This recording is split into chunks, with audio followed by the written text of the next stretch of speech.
مودست خلاص رسميا في النادي الاهلي، بكره هيكون موجود. طب ايه الازمه؟ ايه المشكله؟ هل فلوسه المشكله؟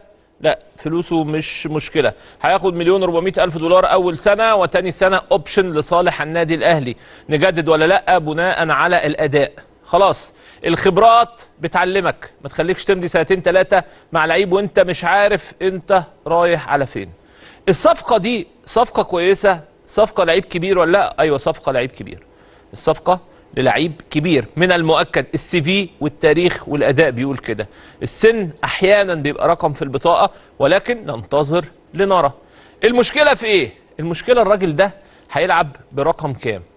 الرقم المميز للراجل ده حتى على السوشيال ميديا هو 27. لعب ب 20 في دورتموند، لعب ب 27 في كولن، لعب في سانت تيان ب 14، لعب في الصين ب 27 وب 37، ولعب ب 27 ولعب ب 27 ولعب ب 9، ولعب في بوردو ب 22، ولعب ب 15، ولعب في نيس ب 15 و9. 27 هو الرقم المفضل ليه. طيب هيلعب ب 27 في النادي الاهلي، وطاهر هيعمل ايه؟ هل طاهر هيتنازل عن الرقم؟ هيسيبه له؟ ما اعتقدش. الارقام الفاضيه ايه في النادي الاهلي؟ 3 10 26 29.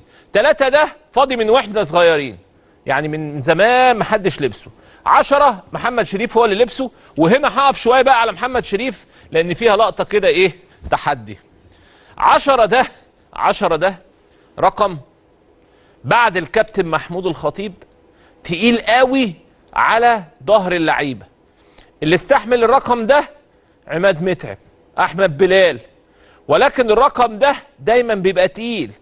لعب بيه صالح جمعه، لعب بيه معتز اينو، لعب بيه وليد صلاح، لعب بيه احمد بلال، لعب بيه شيتوس، لعب بيه لعيبه قعدت في النادي الاهلي وتاريخ كبير جدا. ولكن دائما وابدا الرقم ده بيحط حمل على ظهرك، حمل.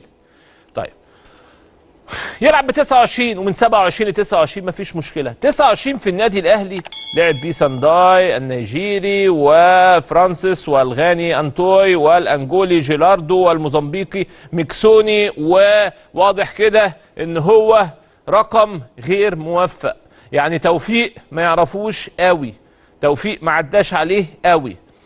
رضا سليم الموسيقار جه واخد 12 على المريح، لان ايمن اشرف سلم عليه وقال له اخويا وحبيبي الرقم اهو، احنا بتوع بعض مفيش مشكله خالص. امام عاشور ب 22، وكريم ندفد شادي وهو ماشي قال له برضو حبيبي مفيش مشكله. يبقى شادي حسين سلم مين؟ كريم ندفد. وايمن اشرف قال كده رضا لمين؟ لرضا سليم. خلاص كده اتعشت والامور تمام. صلاح محسن غير مع عبد القادر.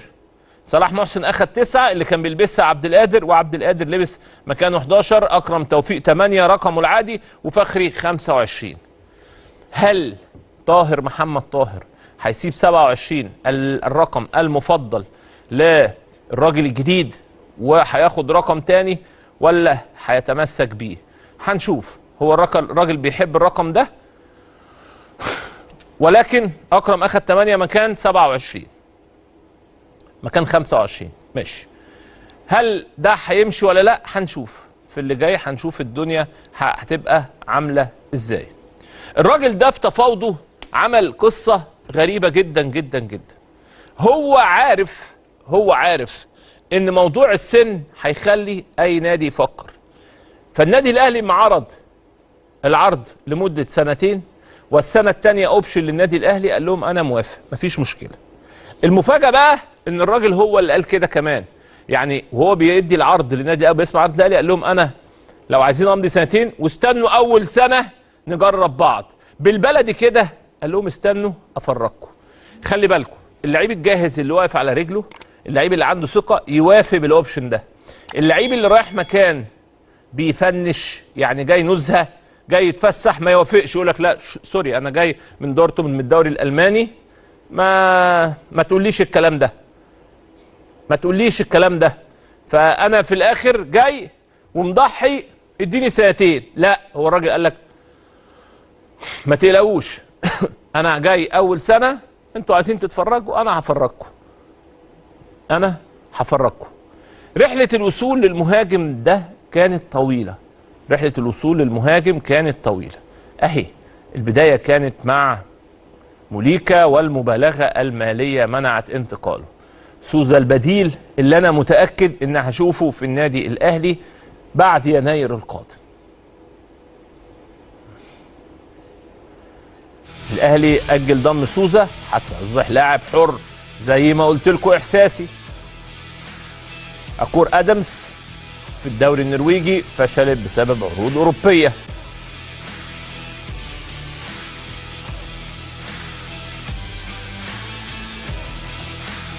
موسى ماريجا المحترف السابق بالدوري السعودي ما دخلش حيز الجديه بسبب راتب اللاعب 4 مليون دولار. محمد كانوتيه اللي محترف في الشيشان اللاعب تمسك ب 3 مليون يورو.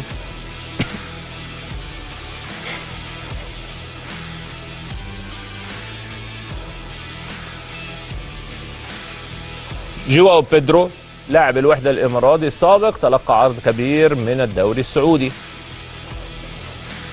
المغربي حمزة الهنوري مهاجم الفتح والرباط المغربي لم يلقى اهتمام كولر.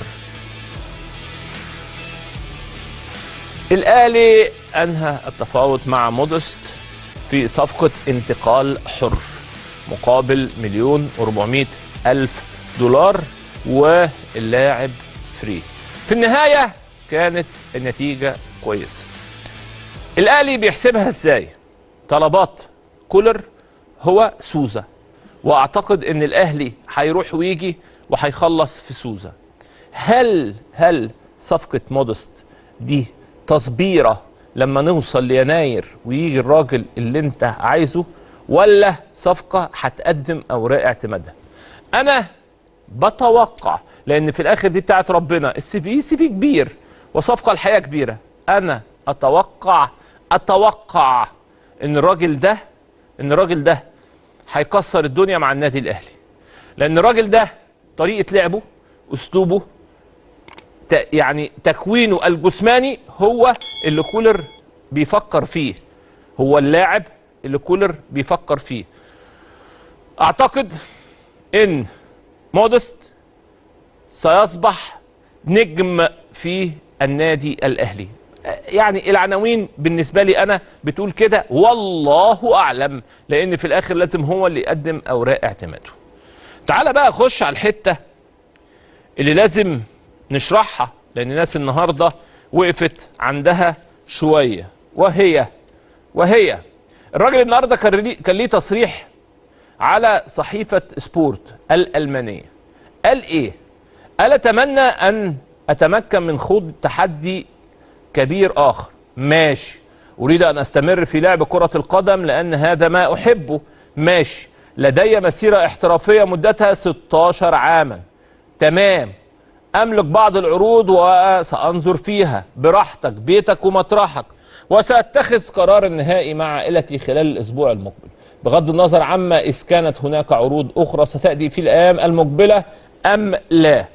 واتم في هذا السياق، لن اشعر بالخجل اذا اضطررت الى اللعب في مستوى ادنى اذ كان ذلك مفيدا لسعادتي الشخصيه، يجب ان اكون سعيدا. تمام يا عم الحاج، كل ده تمام، بس هنا الحته دي ما تخصناش. لن اشعر بالخجل اذا اضطررت الى اللعب في مستوى ادنى، الحته دي ما تخصناش. ليه؟ بعض الناس قالوا لا، الراجل ده يعني هو مش هو حد يقول الراجل ده يا جماعه حاجه. ايوه،